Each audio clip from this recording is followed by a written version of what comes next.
Salut et bienvenue sur cleboisoriginal.com. Merci de votre fidélité. 5 minutes avec César Ngadi, Ndengena Sarabinoka, que tout le monde est d'accord et il en restera ainsi pendant longtemps. Nakanisi na précédente émission nangai donc tellement kande les cas qui trop donc Monique na pesa qui vraiment mbotete na base où ezalaka éparpillé partout dans le monde bon comprendre ngai ezalaka qui kandande ya makambo les cas qui nakanisi message leki parce que na ba commentaire tozali komona donc message penza eleki donc but na biso message comme tina likolo kuna parce que na yebi que émission nyo surtout elekaka jamais sans envoyé spécial Kamitatu Masamba Kinwani Atala Yango donc yeso katali mon konjipe barake atali yango donc Kamitatu Masamba yebike donc na solo la kinayo na makambu ya ba journaliste oyebisa inga no dossier za na maboko na ngai makambu yango ekosalama y a pas de souci mais oyebike après tout kutana gite donc eloko moko esalama gite ndenge na lobaki na précédente émission na ngai donc émission lelo nazali koloba yango pendant période tozalaki na président de la République awa to monaki polémique et enflaquée donc la polémique n'a cessé d'enfler na Facebook partout nazali koyoka kakao César Ngadi allié lumbe mwete César Ngadi azali na hôpital donc ngakutu na bando okipango te nazali ko kamwa donc muto alobela inga liboso azana ko benga mingi ezalaki mama Congo ba benge ba bia vient na Ngadi siko azana hôpital mama Congo abi omenga na to mona ya na salle to sololi na yenga bozo kamusanga na rassuraki ye donc Papi Volcan donc le grand combattant par benga kinga mais na ndo kipa ngote parce que ça a été naté mais le lot il fallait quand même na le blanc pour na rassurer batu nyo surtout oyo balinganga ba o balinganga 5 minutes avec César Ngadi donc eloko moko elekaki te et puis eloko ko lekate pe au moni congolais ba comment ko sabiso donc facilement parce que congolais a muto émotion donc boyebi que oyo ba vrai combattant na zo sabino ba vrai combattant ba oyo ba comprendre que combat et koki kozala ndenge moko ndenge zalaki na kanambete ba vrai combattant na ko tanga zali Martin Salim Papi Volcan Mama Congo Pachili Mikobe pour ne citer que ces quatre là donc bangonde ba comprendre ma solo que il faut ekoma boy donc bino siko ba combattant o misu bolo belanga makamni parce que ngana yebi bino ngana yebi bino nga yango na obenga bino baza ba faux combattant bino mo bomoni na réseaux sociaux donc congolais émotion batiko gouverneur ngobila ba betiye soki ndenge nini nazali ko laksa bino pe na ko laksa bino na kansi na ko tiako de sonte bozo mona bino mo na ba image ba bio mutuana bon azali na corpulence neti gouverneur son excellence ngobila mais ezali yete donc bino bozo boule penza que donc autorité net ngobila a se coma donc a ya ko se piéger babando betenet mutumoko simple déjà donc gouverneur ngobila azotambola déjà na conseiller na ye spécial maître John azali na yebo est-ce que maître John penza akotika donc gouverneur ngobila ke na ba place et puis kuta atakuta comme ndengwana donc bino boko toucher avant de toucher gouverneur ngobila il faut toucher maître John donc eloko moroté donc wana nyo surtout na zong selebino bo mona ezali gouverneur te donc to cesser jamais batindelinga ngo ebeleta ngaka na zong nazo ba c'est faux donc gouverneur ngobila akoki kozo eloko moroté azupe eloko moroté azali donc entouré na batu oyo bazaka na poto awa donc maître John donc ngai lelo nazali ko yebisa bino batu oyo na yuki bakomelinga belebele soki mwasi moko soki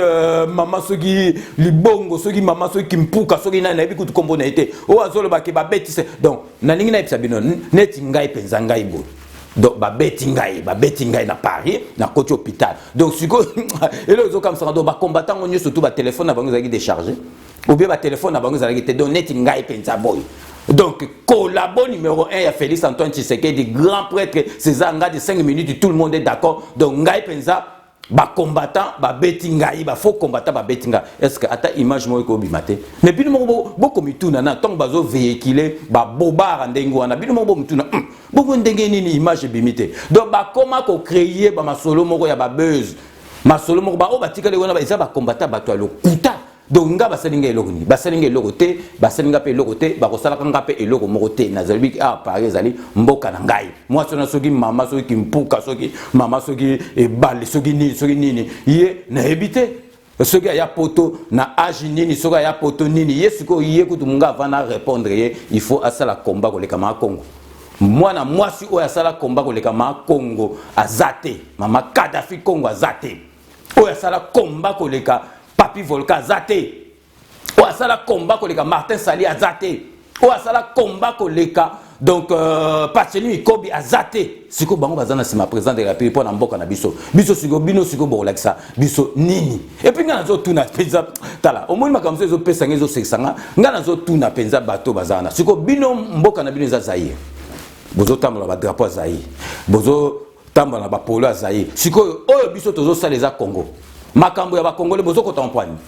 de parce que bino bozo ba Zaïwa siko makambo na biso ba Congolais bozo ko tampwani biso to yembi président na biso Congolais Félix Antoine Tshisekedi Tshilombo Fachi béton bino siko bozo kotani bino siko bozo la président na bino Fayulu ya République du Zaïre ou bien soki na bato ba otinda bino apo bosel makambo na bino bomo na biso to yate bino bozo ba Zaïwa biso toza ba Congolais bozo kota makambo na biso pwani de bozo mona ke bozo na logique te bozo mona ke bozo na logique te donc ezali pasi na mawa na motema nazali ko rassurer bino ngai eloko moko te donc soki ngai bazwaki nga na ke hôpital donc mbelepe il y a le lopa ke hôpital parce que il y a le loto tambola rane na voiture moko donc il faut imaginer pensa que bazui pensa biso bazui pensa ngai pensa na kata Paris oh na kasi vidéo ne ko tambola monde entier et ko sala 1 milliard de vies na 10 secondes donc nga bazwa nga bazolo ba mino ke bazui nga so bo soko ba filma gite de bolanda biloko wana te toza suna temps distraction te toza la concentrer na makambo zole kana mboka na biso parce que toza na makambo ebele oyo ya mboka na biso oyo toza na besoin na yango déjà bana bakomi ko kende classe ofele donc tozo tala siko mboka na biso évoluer ba boba wana ba distraction na bango basangi eloko koloba omonika ba créer biloko na bango pour bacha bango ka donc nazo rassurer tout le monde donc naza bien important combattant moroté ba combattant moroté ba kanga kinga osoki ba sala inga nini ba ko kanga pete ba sala te basinga naza parisien naza na kata Paris muta ko yo beto a na kata ndako te parce que soki moko ngo sala mana epsa bino donc na epsa bino maître les mabe maître Njoube camionnette Mbola Akim Kabongo action Zakoto la petite na Robingele donc Gisi Mwanga Ivi Aponga donc pour na baka jour wana au moins na penza que Ivi Aponga basangani na Robingele Botu Topoto Luka Batuana donc nga na Paris na grand parisien na par makamboyo donc na vanda ka na moni mutu moko otushenga te parce que ngai nazo tumbola mutu te nga nazo kumisa président de la République na biso ya République démocratique du Congo o ezali Félix Antoine Tshisekedi Tshilombo Fachi béton bino so bozana président na bino mais tout comme la démocratie bino boko saka dictateur bino bozali na République du Zaïre président na bino to ebité soki Fayulu soki nan to ebité siko biso toza président na biso Félix Antoine Tshisekedi na République démocratique du Congo siko ya biso na bino eloko nini égal combien bino occupé makambo na bino biso to occupé ya biso tant président na bino ayaki est biso to ko tcha ba trouble bon moi na ke bino mutu bo luka ba problème donc na rassurer ba tunyo surtout eloko moko yelinga te eloko moko pe eko yela ngai te donc vraiment naza pepele tozali ko konye musala na biso ndenge na lobaika ke so mutu atumbeli bino réponse zaka fachi béton donc na komi na suka ya émission na nga lelo ezalika pona rassurer ba base nanga o ezalaka éparpillé dans le monde donc base na bango na apaisement na bango eloko moko eyelaki ngate eloko moko basalaki ngate parce que soki eloko esalamaka image ata moko tomoni te soki eloko ezalaki image elingo osalama donc po bomonaka lokuta na bango ezali kaka ndenge na yebi si bino donc na komi na suka et émission de Nalobaka, je vous laisse le soin d'en tirer vos conclusions et de me faire parvenir vos commentaires comme d'ailleurs vous en avez l'habitude de faire. Boyebika question na comme na suka na pesa ka ba mbote na base partout ils allaient éparpillés dans le monde na bandara honorable Ziko Mayel le député indéboulonnable na mieux surtout à ça le rapport na mboka na 5 minutes avec César Ngadi. Donc nous allons peut remercier donc Jean-Pierre Onema ou azali muta RTNC kuna na kati ya Suisse ayaki a sali musala na et l'équipe bien donc vraiment na remercier mingi na interview et puis na professionnalisme na yo surtout au salaka nazali ko pesa mbote na Josin Kanwa masananga kuna na kati ya Londres parce qu'avant ça 5 minutes avec César Ngadi par obligation parce qu'il y a vraiment il faut avant de ça ma solo il y a 5 minutes il y a Il y a 5 minutes avec César Ngadi. Article toujours na kati Angleterre pour na ça. Donc maître Weramukuna ba mbote ebele et puis na kei na kati ya Spain pour na ça. Masanga Jokais maître Zabazuba ba mbote ebele ya Vanessa Masolo il y a 5 minutes avec César Ngadi. Donc merci beaucoup na fidélité na bino. Donc on se retrouve dans le plus bref délai pour un nouveau numéro. D'ici là, portez-vous bien et à très bientôt. Donc cette émission a été réalisée par Yalolo Swami et à la caméra par Doudou Swami Doudoulé. Donc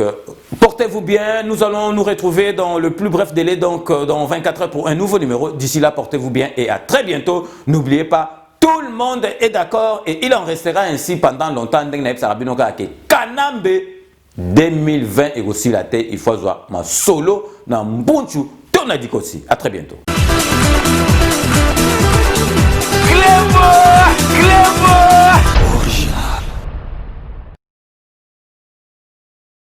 C'est Pela TV et yena makambu ya sikali susu. O ba chaîne ya France eza na kati. Ba chaîne ya Congo eza na kati. Ba chaîne ya Londres eza na kati. O ngomona makambu ya politique ya sika. O parti AA eza na kati. O parti BB. O CFAIO eza na kati. Ya Sepela TV. Bouquet comme ya muke boye. O tina poche voyager na ngokeno partout lingi. Na bouquet ya Sepela TV. Sepela TV. Mais ma biso n'engozo mais ma biso wana 4K. Machine ma daka daka. Sepela TV. Bienvenue dans le monde de Sepela TV. Sepela TV est le décodeur qui vous permet de suivre les chaînes du Congo en direct de la diaspora. Mote Bandeko, merci Ndebo Yamina na Banda Konabino. Tobanda désormais Kokutana na cadre ya émission Oyo Tolobe la santé. Bon, nga komo na Jean-Paul Djamba dans Naza Ndeko Nabino dans Naza na poto depuis Bambula Ebele dans na longwa Kisasa na kolika na Kisasa na Bandal biso bana Bandal banda na longwa na ya poto musala musuna salakate na zakaka na bopito. Donc l'hypertension, le cœur est une pompe musculaire qui propulse le sang sous le réseau d'artères. Engol banini motema na biso ezali pompe et la muscle et aka neti likofi motema mutino so neti likofi na ye sikoyo motema wana musala na ngoya nini ko poussa ko tindika makila ya propre na bamisisa minene na diabète eza sécrété na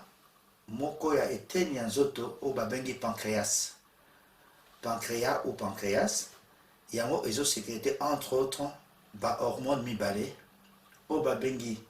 insuline. Musala insuline eza nini eza soki olie